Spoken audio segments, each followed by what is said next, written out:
Hi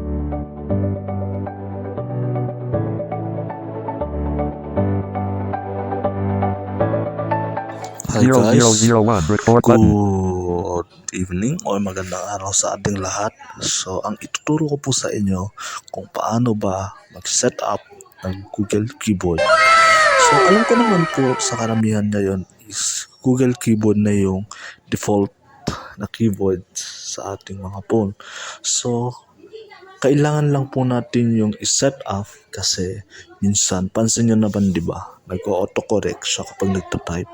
So, meron lang po tayong konting-konti lang naman, konting-konting isa-set up lang para lang maging maganda yung inyong typing experience. So, kung ready na kayo, simulan na po natin. Pero bago po ang lahat, ito po muna ang aking intro. Pasok!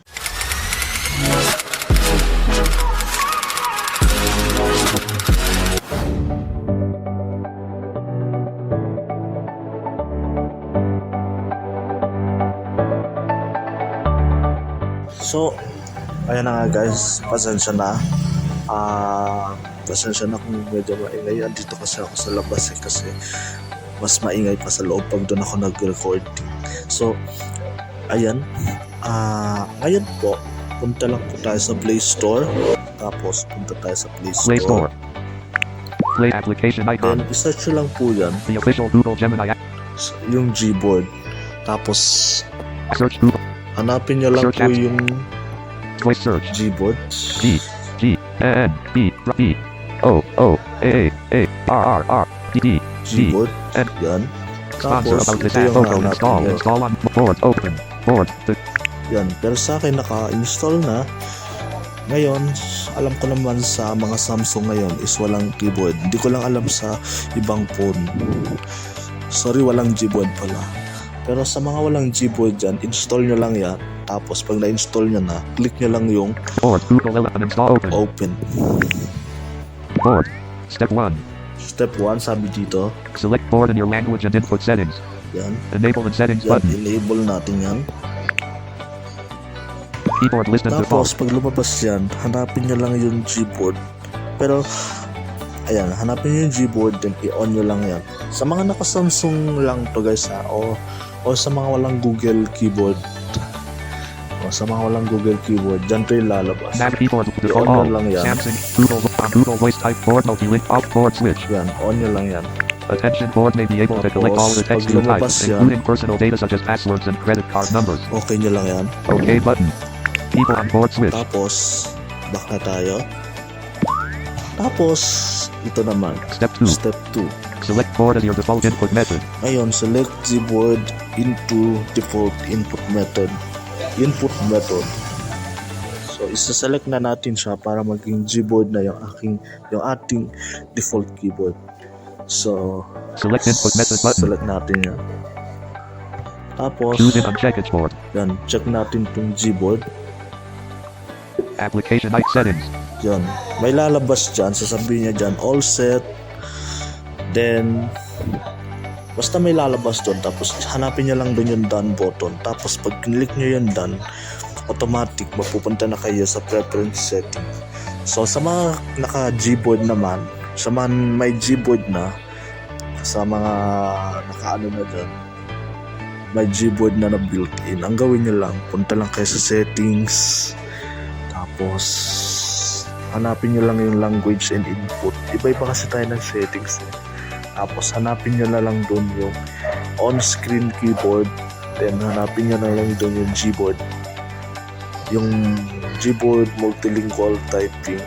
Tapos pag na-click nyo na yun, automatic papupunta na kayo sa inyong Gboard settings. Iba-iba kasi tayo guys eh. So yung ibang language and input nasa system. So nakadepende yan kung ano phone nyo. So kapag okay na, ang una nating isa-set up dito is Settings. Languages English, US, QWERTY. yan, okay na yan. Preferences. Dito tayo sa preferences. So pasok tayo dito. Preferences open. Yan. Ito. Preferences. Navigate up button. Keys. to. Number O off always show number O and QWERTY, QWERTZ, Azure layouts. Yan, i-on natin yan. So, nasa sa Alas inyo naman 6, yan 35. kung gusto nyong i-on yan, kasi ang kagandahan kasi nito, pag naka-on yan is yung number kahit naka-letters mode kayo, andun siya sa taas. So, on natin yan. On switch. Yan, on. Ito.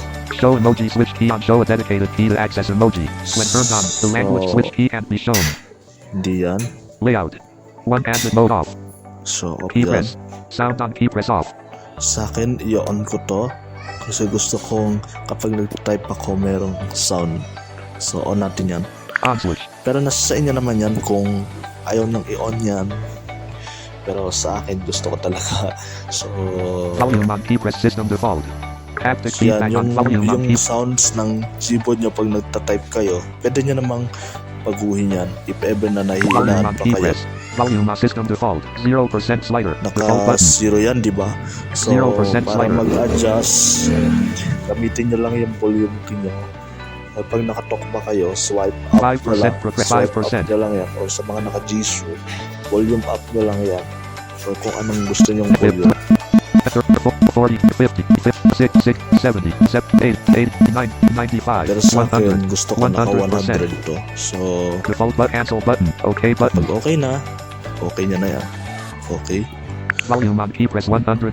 Tapos, Haptic feedback on key press on. itong vibration, off natin yan. Off switch. Settings. Pero kung gusto nyo na naman naka-on, Haptic basta sa feedback inyo on naman key yan. press off. Vibration strength on key press system default. Disable long press for symbols off. Long press keys to access hinted symbols. Siya na off. Key Okay long na press yan. delay 300 ms. Key long press delay for accessibility 3000 ms. Flick input sensitivity level. Siya, Preferences. okay na yan. Navigate up button. So, ang kasunod naman Setting natin languages isa-set up English. dito Preferences. is Theme. Text correction. text correction. Pasok tayo dito. Text correction opened. Tapos, Text correction. Navigate up button. Suggestions. Show suggestions strip on display. Suggestions strip while typing. sa akin, naka-on yan kasi dito mo makikita kapag nag-voice input ka. Diyan siya lumalabas sa taas. So, Next word suggestions on use previous words and making suggestions. Show next word suggestions on use previous words and making suggestions. off natin to. Off switch. Block offensive words on do not suggest potentially offensive words. Next block offensive words on do not suggest potentially offensive words. Off natin to. So, di ko alam kung ano to eh. So, off na lang natin siya. Off switch. Suggest contacts off. Use information from contacts for suggestions. Corrections. Auto correction on correct words while Off typing. natin tong auto-correction. Off switch. Undo auto correct on backspace off. Return to original text. When backspacing after an auto correction unavailable. Auto space after punctuation. Auto cap. Auto space after punctuation off. Data insert space after punctuation. Only available in US English. Off natin yan. Hindi na natin kailangan Auto yun yan. capitalization on capitalize the Then first word of each sentence auto-capitalization while using on. virtual keyboard.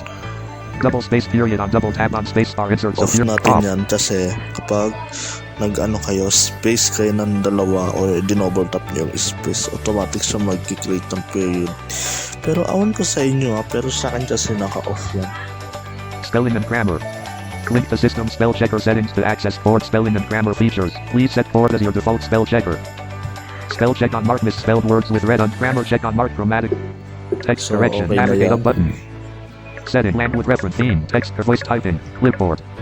Voice Dito typing sa open. voice typing, Voice navigate up button. Use voice.